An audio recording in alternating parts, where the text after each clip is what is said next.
माँ तुम ऐसी होती हो। अमर बहुत परेशान था। उसे समझ में नहीं आ रहा था कि वो इस परिस्थिति से कैसे निपटे। वो अपनी माँ को बहुत चाहता था, किंतु उसकी पत्नी और बच्चे उसकी माँ से बहुत दूर भागते थे, क्योंकि उसकी माँ की एक आंख नहीं थी, साथ ही उसकी उम्र भी 90 अंश पर झुकी थी। वैसे वह अपना काम सब खुद कर लेती है, किंतु फिर भी वो उसकी पत्नी और बच्चों के लिए हमेशा खटकती है। दादी, आप ऊपर के कमरे में जाओ, मेरे दोस्त आ रहे हैं, अमर के बेटे अखिल ने बड़े बेरुखी से कहा। पर बेटा, मैं तो यहाँ बहुत दूर बैठी हूँ, अमर की माँ ने बहुत प्यार से कहा। नहीं, आप उनके सामने मत रहो, वो मुझे चिढ़ाते हैं, अखिल ने जोर से डांटते हुए कहा। क्या हुआ अखिल, क्यों चिल्ला रहे हो? विमल की पत्नी कामनी ने किचन से ही आवाज लगाई।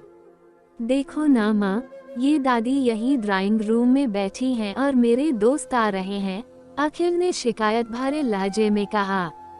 माँ जी, आप ऊपर चली जाओ, क्यों हम लोगों को लिजवाती हो? कामनी ने बेटे का पक्ष लेते हुए कहा।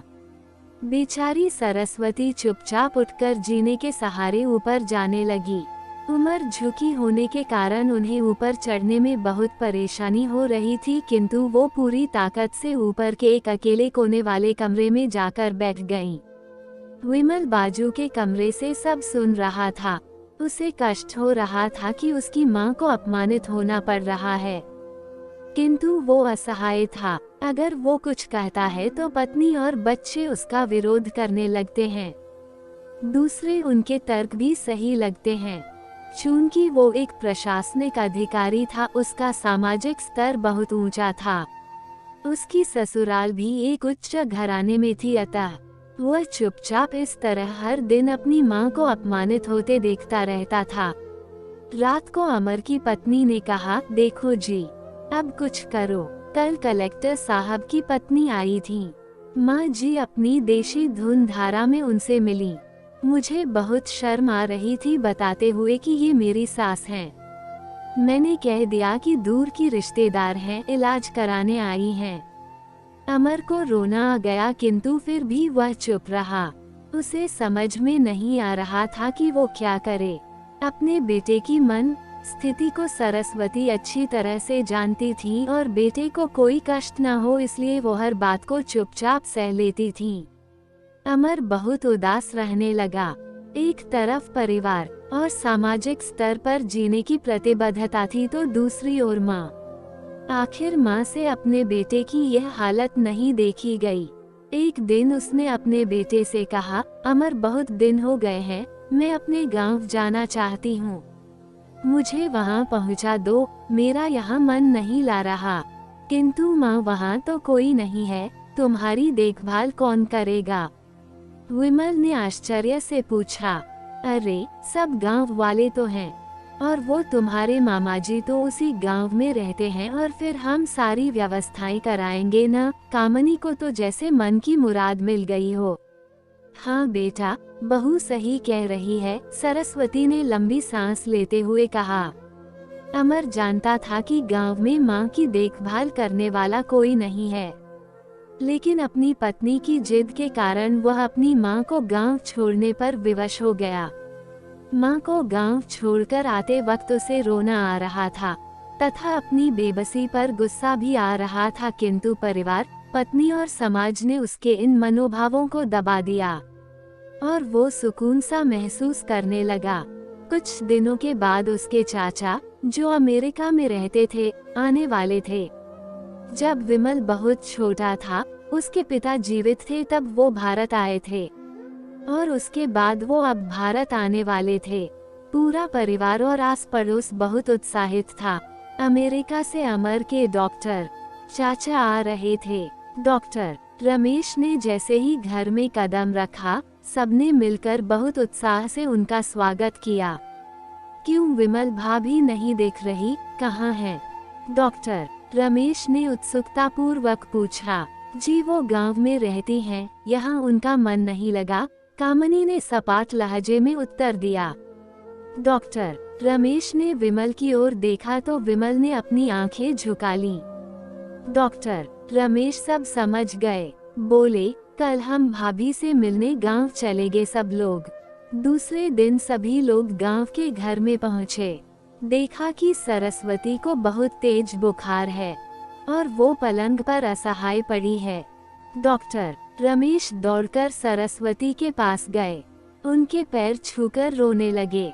सरस्वती की ये हालत उनकी कल्पना से परे थी। वाह बेटा अमर, तूने तो नाम उजागर कर दिया। अपनी माँ की ये हालत देखकर तुझे तो शर्म भी नहीं आ रही होगी। डॉक्टर रमेश ने विमल को लगभग डांटते हुए कहा, नहीं देवर जी, अमर का कोई दोष नहीं है, मैं खुद गांव आई थी। सरस्वती ने अपने बेटे का बचाव किया। मुझे सब पता चल गया भाभी, आप चुप रहो। क्यों बहू, तुम्हें अपनी सास की कुरूपता पसंद नहीं है? समाज में तुम्हें नीचा देखना पड़ता है ना? डॉक्टर रमेश ने कामनी की ओर व्यंग्य से देखा। कामनी निरुत्तर होकर विमल को देखने लगी। आज तुम जिस सामाजिक स्तर पर हो वो इन्हीं के संघर्षों की देन है। और बेटा विमल, तुम्हें शायद मालूम न हो कि बचपन में जब तुम 1 साल के थे तब छत से नीचे गिरने के कारण तुम्हारी एक आंख फूट गई थी और तुम्हारी रीढ़ की हड्डी में भी समस्या थी। तब तुम्हारी इस माँ ने अपनी एक आंख और अपना बोन मेरो तुम्हें देकर इतना सुंदर स्वरूप दिया था। कामनी बेटा, इतने सालों तक संघर्ष करके बेटे को प्रशासनिक अधिकारी बनाने वाली इस संघर्षशील औरत की तुम लोगों ने ये दशा कर दी। तुम्हें ईश्वर कभी माफ नहीं करेगा। डॉक्टर रमेश की आंखों से अश्रु जलधारा बह रही थी। अब भाभी, आप मेरे साथ अमेरिका जाएंगी, यहाँ इन स्वार्थी लोगों के बीच नहीं रहेंगी। डॉक्टर रमेश ने सरस्वती से कहा, अमर को तो काटो तो खून नहीं था। डॉक्टर रमेश जो उसके चाचा थे, उन्होंने जो राज बताया उसके बाद तो विमल को यही लग रहा था कि उससे ज्यादा पापी इंसान इस दुनिया में कोई और है ही नहीं।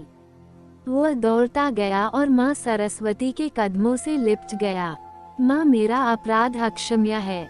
मैं जानबूझकर चुप्पी साधे रहा, आपका अपमान करवाता रहा। अब सिर्फ आप ही उस घर में मेरे साथ रहेंगी और कोई नहीं। अमर ने आग्नेय दृष्टि से अपनी पत्नी और बच्चों को देखा। कामनी को भी बहुत पश्चाताप हो रहा था, किंतु उसकी हिम्मत नहीं हो रही थी कि वो सरस्वती से आंख मिलाए।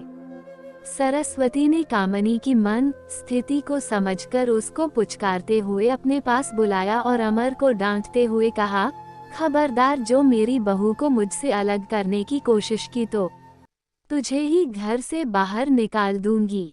कामनी और बच्चों ने सरस्वती के पैर पड़ते हुए अपने व्यवहार पर माफी मांगी और मां के हृदय ने सबको माफ कर दिया। दोस्तों, ये कहानी आपको कैसी लगी? ऐसे ही कहानी सुनने के लिए हमारे चैनल को सब्सक्राइब करें और लाइक करें।